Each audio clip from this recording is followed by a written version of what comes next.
कैसे किया एक चील ने इस लड़की का पालन पोषण। एक बार की बात है, एक धनी कुम्हार अपने जीवन में बेहद परेशान था। उसके पास अपार संपत्ति थी, लेकिन परिवार का वारिस बनने के लिए उसके पास कोई बेटा नहीं था। उसकी पत्नी कई बार मां बनी, लेकिन हर बार बेटी को जन्म देती। उस समय समाज में बेटों को बेटियों से अधिक महत्व दिया जाता था और कुम्हार को यह बात खलती थी। इस बार भी उसकी पत्नी गर्भवती थी। जब बच्चे के जन्म का समय नजदीक आया और वह रिवाज के मुताबिक मायके जाने लगी, तो कुम्हार ने गुस्से में कहा, अगर इस बार भी बेटी लेकर आई तो तुझे मैं किसी व्यापारी को बेच दूंगा। पति की कठोर बातों से पत्नी भयभीत हो गई। जैसे ही बच्चा जन्मा, वह एक सुंदर कन्या थी। बच्ची को देखकर कुम्हार का पारा चढ़ गया। अपनी बदनामी के डर से उसने पत्थर दिल से नवजात को एक बड़े बर्तन में डालकर उसका ढक्कन बंद किया और उसे नदी में बहा दिया। नदी की लहरों के साथ वह बर्तन बहता चला गया। कुछ दूर पर एक धोबी नदी किनारे कपड़े धो रहा था। उसने देखा कि पानी में एक बर्तन लहरों के साथ आ रहा है। धोबी की उत्सुकता बढ़ी और वह तैरकर बर्तन के पास पहुंचा। बर्तन को खोलने पर उसने देखा कि उसमें एक नन्ही नवजात बच्ची सो रही थी। यह देख धोबी हैरान रह गया। वह बच्ची को लेकर किनारे की ओर आने लगा, लेकिन तभी आकाश में मंडराती एक मादा चील ने अचानक उस पर झपट्टा मारा। चील ने बच्ची को उठाया और उड़ते हुए उसे एक पीपल के पेड़ पर बने अपने घोंसले में ले गई। घोंसले में पहुंचकर चील ने बच्ची को देखा और उसका दिल पिघल गया। वह उसे खाने के बजाय अपने बच्चे की तरह पालने का फैसला कर बैठी। चील अब रोजाना जहाँ कहीं भी खाने की अच्छी चीज देखती, उसे उठा लाती और बच्ची को खिलाती। समय बीतने के साथ बच्ची बड़ी होने लगी। जब भी कोई धूप में अपने अच्छे कपड़े सुखाने के लिए डालता, चील उन्हें चुरा लाती और अपनी बेटी को पहनाती।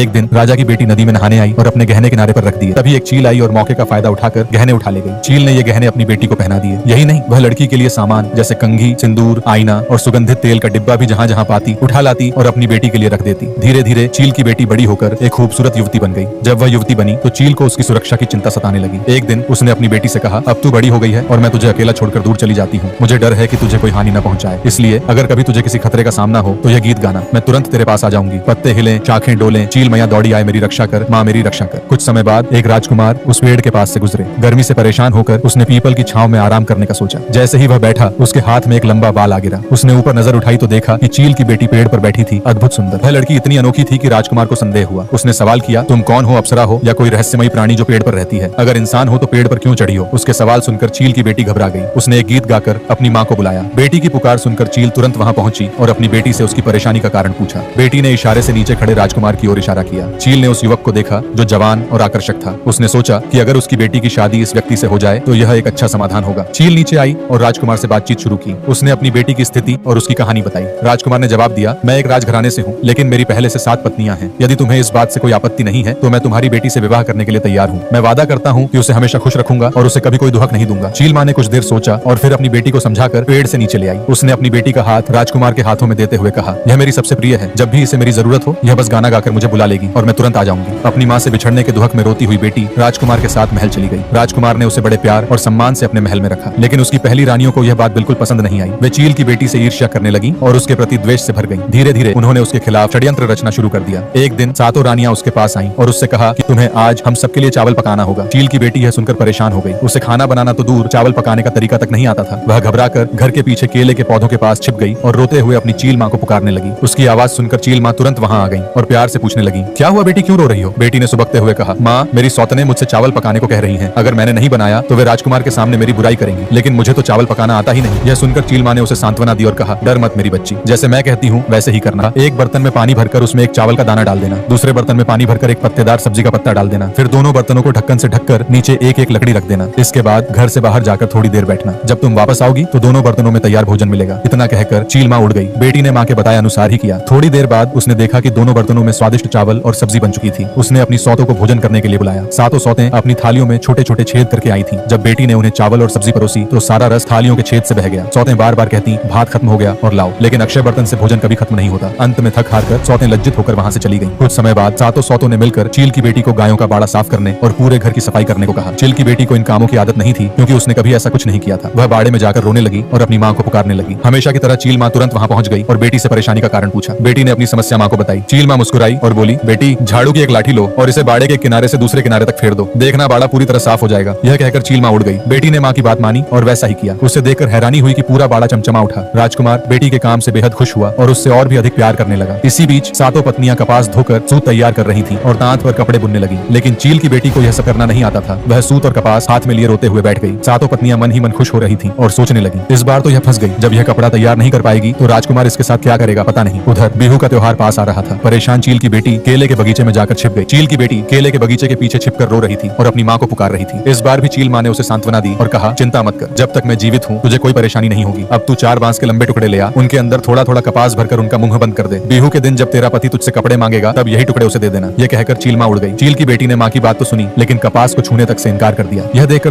सौतनों को बहुत मजा आया और वे मन ही मन हंसने लगी। बिहू के दिन सभी पत्नियां राजकुमार के चरणों में झुकी और सुंदर सुंदर वस्त्र भेंट किए। बदले में उन्हें राजकुमार का स्नेह और आशीर्वाद मिला। जब छोटी पत्नी की बारी आई तो उसने राजकुमार के हाथों में वे 4 बांस के टुकड़े पकड़ा दिए। इसे देखकर बाकी पत्नियां जोर जोर से हंसने लगी और राजकुमार भी गुस्से से बोला, यह क्या मजाक है? तेरे बनाए हुए कपड़े कहाँ हैं? चील की बेटी ने शांत स्वर में कहा, इन्हें खोलकर देख लीजिए। जब राजकुमार ने उन टुकड़ों के ढक्कन खोले तो अंदर से बेहद सुंदर और महीन बुनाई वाले वस्त्र निकले। यह देख राजकुमार न केवल हैरान हुआ बल्कि अपनी छोटी पत्नी से और भी ज्यादा प्रभावित हो गया। उसने वही कपड़े पहनकर बिहू का त्योहार बड़े धूमधाम से मनाया। धीरे धीरे सातों पत्नियों को यह पता चल गया कि एक मादा चील आकर उसकी छोटी पत्नी को सब कुछ सिखाती है। सातों पत्नियों ने चोरी छिपे चील के गाने भी सीख लिए। फिर एक दिन उन्होंने चालाकी से चील को बुलाया और डंडों से पीट पीट कर उसकी जान ले ली। चील की बेटी को इस घटना का बिल्कुल भी पता नहीं चला। जब भी वह अपनी चील माँ को बुलाती कोई जवाब नहीं मिलता। बार बार ऐसा होने पर उसने समझ लिया कि उसकी सौतनों ने मिलकर उसकी माँ को मार डाला है। यह जानकर वह अपने कमरे में जाकर फूट फूट कर रोने लगी, लेकिन उसकी चील माँ कभी वापस नहीं लौटी। कुछ समय बाद राजकुमार व्यापार के लिए नाव लेकर निकला। जाने से पहले उसने अपनी सातों पत्नियों को सख्त हिदायत दी कि वे चील की बेटी का अच्छे से ख्याल रखें। पत्नियों ने उसके सामने तो अच्छे बनने का नाटक किया, लेकिन उसके जाते ही उन्होंने चील की मासूम बेटी को घर से निकालने की योजना बना ली। आखिरकार सातों ने मिलकर उसे एक व्यापारी के हाथों बेच दिया। वे उसे बहला फुसलाकर समझाने लगी कि आईना, कंघी और सिंदूर खरीदने के लिए व्यापारी की नाव पर बैठना होगा। चील की बेटी उनकी बातों में आ गई। व्यापारी, जो उसकी सुंदरता से मोहित हो गया था, उसे अपनी नाव में बिठाकर नदी पार अपने घर ले गया। अपने घर पहुंचकर व्यापारी ने उसे सूखी मछलियों की रखवाली का काम दे दिया। उदास और अकेली चील की बेटी एक दिन मछलियों के पास बैठी अपनी माँ को याद करती हुई गाने लगी। कुमार आए मुख दवाई दिले सिलनी आए मुख दांगी धरी ले, राजकुमार कब्रे मक बया करा ले, सात सती नियमक मिडिड बेस ले, मुड़िए मुख शका माच रखिया पाती ले। अर्थात कुम्हारिन माँ ने बहा दिया, चिल माँ ने उठा लिया, राजकुमार ने शादी कर ली और सौतनों ने बेच दिया। राजकुमार, जो सामान लेकर अपनी नाव में उसी रास्ते से लौट रहा था, ने उसकी आवाज पहचान ली और तुरंत नाव लेकर उसकी ओर बढ़ गया। उसकी आपबीती सुनकर राजकुमार को गहरा दुख हुआ। उसने पत्नी को अच्छे से नहलाया और उसे नई पारंपरिक असमिया वेशभूषा पहनाई। फिर राजकुमार ने एक बड़े लकड़ी के बक्से में सांस लेने के लिए 2 छेद किए और उसमें अपनी पत्नी को सुरक्षित रखकर घर ले आया। जब राजकुमार नाव में सामान भरकर घर के सामने पहुंचा तो सातों पत्नियां उसे ढेर सारा सामान लाते हुए देखकर खुश हो गईं। वे सज धज कर उसके स्वागत के लिए बाहर आ गईं। राजकुमार ने सबसे पहले पूछा, मेरी छोटी पत्नी जो चील की बेटी है वह कहाँ है? मुझे वह दिखाई नहीं दे रही। सभी पत्नियों ने उत्तर दिया, वह अपने मायके चली गई है। राजकुमार ने गहरी नजरों से उनकी ओर देखा और कहा, मुझे पूरा यकीन है कि तुम लोगों ने उसके साथ कुछ गलत किया है। कौन सच बोल रहा है और कौन झूठ, यह अब तुरंत ही पता चल जाएगा। इसके बाद राजकुमार ने घर के पीछे एक गहरी खाई खुदवाई और उसमें नुकीली लकड़ियां, कांटे आदि डलवा दिए। फिर उसने खाई के एक किनारे से दूसरे किनारे तक असम की खास पतली लेकिन मजबूत सूत बांध दी। उसने अपनी सातों रानियों से कहा कि जो भी इस सूत पर चलकर खाई पार कर लेगी वही अपनी बेगुनाही साबित कर पाएगी। एक एक करके उसकी 6 रानियां सूत पर चलने की कोशिश में खाई में गिर गईं और अपनी जान गंवा बैठी। 7वीं रानी, जो सच में निर्दोष थी, बड़ी सहजता से सूत पर चलते हुए खाई के दूसरी ओर पहुंच गई। दरअसल जब बाकी 6 रानियां चील की बेटी को बेचने की साजिश रच रही थीं, तब 7वीं रानी रसोई में चावल बना रही थी और इस षड्यंत्र से पूरी तरह अनजान थी। राजकुमार ने लकड़ी के बक्से से चील की बेटी को बाहर निकाला और अपनी निर्दोष रानी के साथ सुख शांति से जीवन बिताने लगा। 6 रानियों को उनके कर्मों की सजा मिल चुकी